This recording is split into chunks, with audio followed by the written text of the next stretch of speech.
Hey everyone, it's Kai, and I think it's a perfect time to do this tier list again, because it's the end of set 1 for Japan, set 2 is coming out next week, and then, we just had a big tournament at Springfest, so that could have changed a lot of opinions too, and, ideas on what is good. And of course, these tier lists, I have to emphasize, they are the opinions of the player, they're my opinions, right? And I think that's how it should be. If you want a results-based tier list, you can just look at results, right? You can just look at results, and I don't think you'll have that many results, at least, because there is only one big tournament. Of course, there are locals, but because of the various factors of locals, nearly anything can top, in my opinion.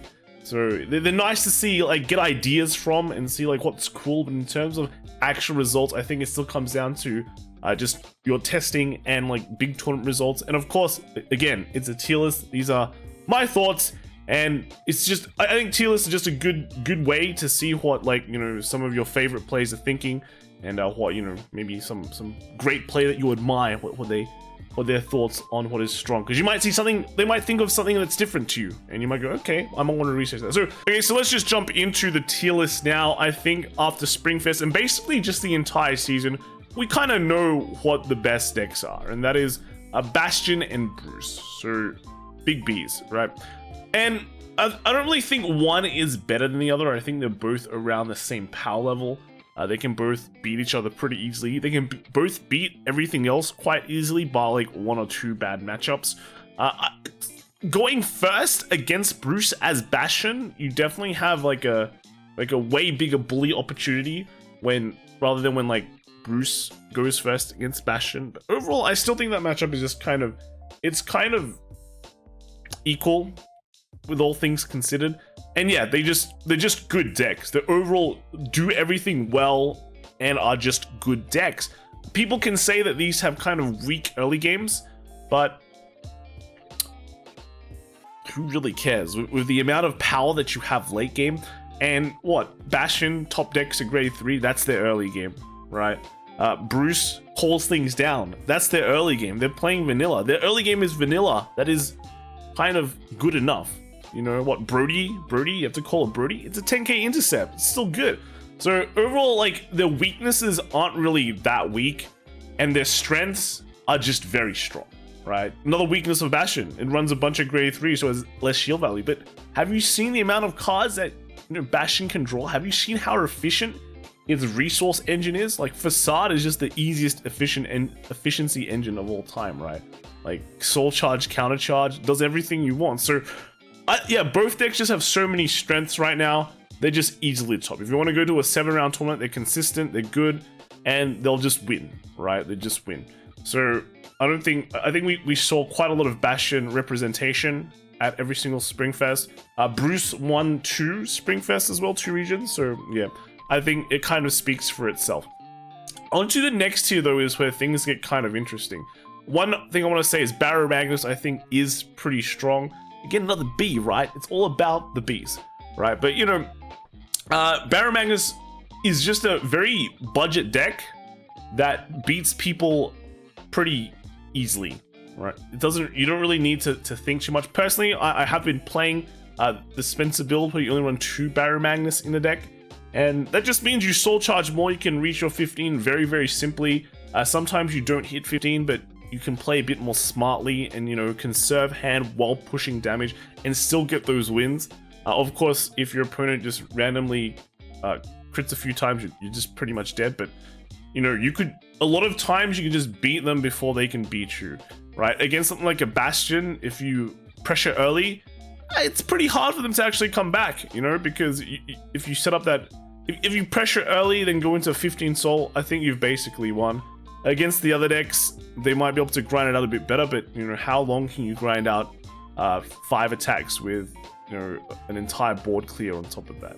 Not many decks. So overall, Barrow Magnus, very strong deck, kind of fragile. It's very glass cannon, but because of just how easy it is to build, how budget it is, how very simply it kind of plays, you only need to be able to count to 15, right? Just count the cards in your hand, go, all right, these soul charge XXX, reach 15, I can go. So overall, I think it's just because of how easy it is to play, and it's still relatively consistent. It's not garbage tier, like low consistency deck that randomly can sack your opponent. It's actually decently consistent.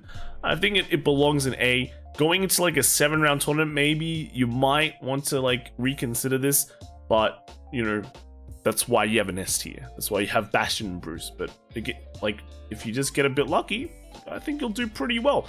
The other deck that I've put in up for like a lot of reconsideration is Magnolia. I absolutely dislike this deck quite a lot because I don't know. I just don't like hard drawing the Persona ride to be able to do big turns. But you know, you have to learn how to play normally without the big turns, and you still get 4 attacks without it. The best thing about Magnolia is that it has a good matchup against Bastion, because there's nothing Bastion can do.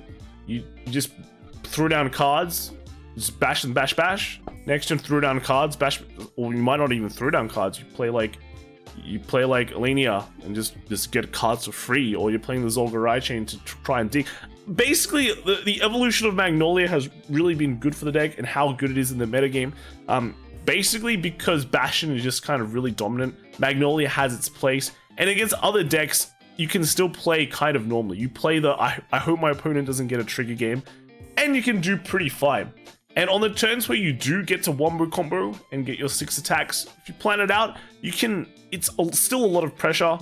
Unless your opponent gets like 2 damage check triggers, and then there's absolutely no pressure. But even with 1, you can hit over if you plan it out well. So I think in terms of like difficulty of play, this is definitely kind of higher. In terms of effectiveness, it's definitely there. It's definitely one choice that you might want to take to a big tournament, because you're expecting, okay, the metagame is going to be a lot of Bastions. But then how does it fare against everything else? I can play a normal game against everything else, and you know, still do well. My worst matchups, like a prison deck, right, doesn't really exist in the metagame. So that's just perfect. I just have to hope I don't randomly get out triggered or something like that, right? So I think Magnolia definitely moved quite up because just of its good matchups, and yeah, it's just good. And then lastly, the one that's really moved up quite a lot is Orphist. Now, we saw quite a few Orphist showings at Springfest. Out of all the 3 attacker decks, I think this is the best 3 attacker deck, simply because you do get to push very early, and then like you can throw it out of hand and not worry, right? You can not worry about getting damage denied because your resource is very lean, right? They can choose not to give you 2 damage. Okay, all right, you'll eventually get 2 damage. You spawn a bunch of free cards, and then continue from there, right? And even if they do try to deny you damage again, you're playing Brandgate, you're playing a Mine, which is another B. Wow, yeah. So you're playing Mine, which is just great, and overall, your resource engine is very simple, very easy to play with, and you just your effects, your pressure is kind of inevitable. Like you can't just not give them 2 damage. You eventually have to give them 2 damage. You have to give them X damage, and then you just sit there and kind of just farm hand and just use their entire hand for guarding. The only brick potential of this deck is if you don't get 2 world cards, right? And if you don't get 2 world cards, well, you have a hard time.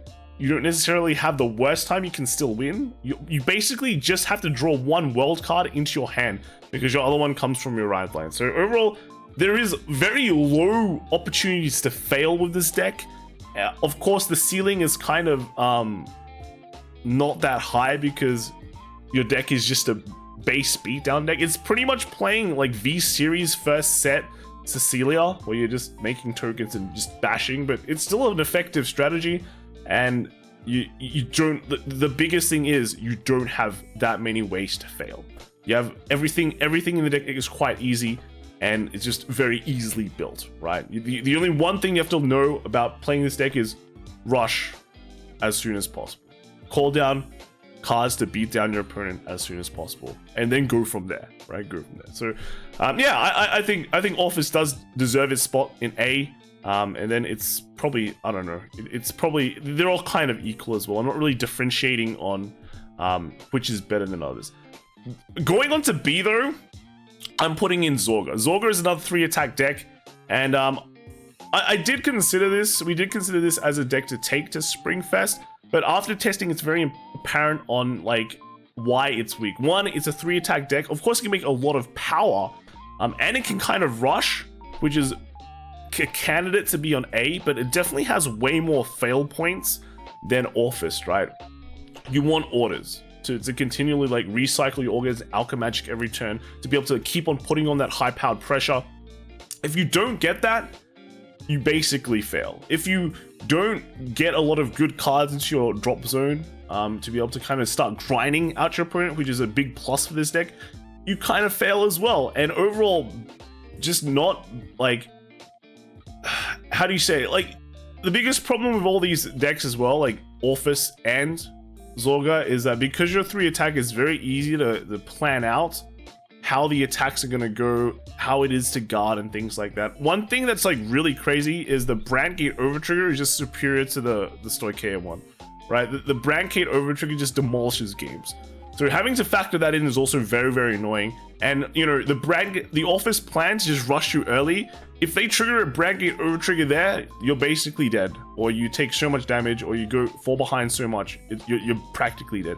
The Stoicheia Overtrigger early game is just nice. You know, you get a crit, you know, your front row gets a front, you get 2 draws, sometimes a heal. That's great. It's not game-winning demolishing. It's great, but yeah, the Orphist one is just like well, Brandgate one is just demolishing, right? Just deadly.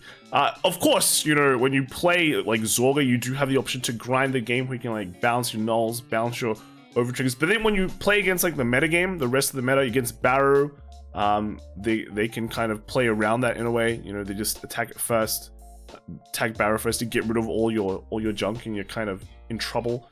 Against like Bastion, they can kind of bottom deck that order if they're playing the control build, or they just, you know, otherwise they just make 5 attacks, right? Like Bruce makes 5 attacks and doesn't care.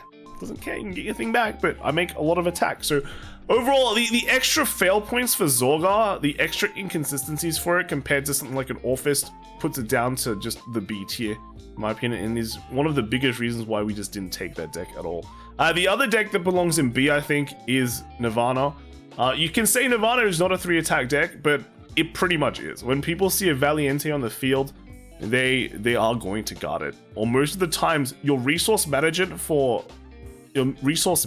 for Nirvana is pretty much, you have to be on the ball, and at the same time, you have nothing to like kind of deviate from that plan. You have X amount of counterblast a game, which is basically 5, then plus heals. Right, plus heals will give you an extra one, but because of that, it's very easy to control you. You are the one that wants the damage, so your opponent they're a good player, they're going to look at your board and go, okay, I'm going to control your damage, I'm going to control what you can do next turn, but I'm going to make sure you lose all your overdress units and you're going to feel bad. So because of that, because being able to be controlled by your opponent and just basically being a 3 attacker deck, again, you're going to say Valiente, if it hits, it's not going to hit. It's not going to hit. This goes down to B, right? If you compare this with Orphist, you know, Orphist, you can't really, you can deny Orphist damage. You can deny Orphist damage, but it doesn't have to worry, right? Orphist commits 3 casts to the front ASAP. They get attacked. Okay, sure.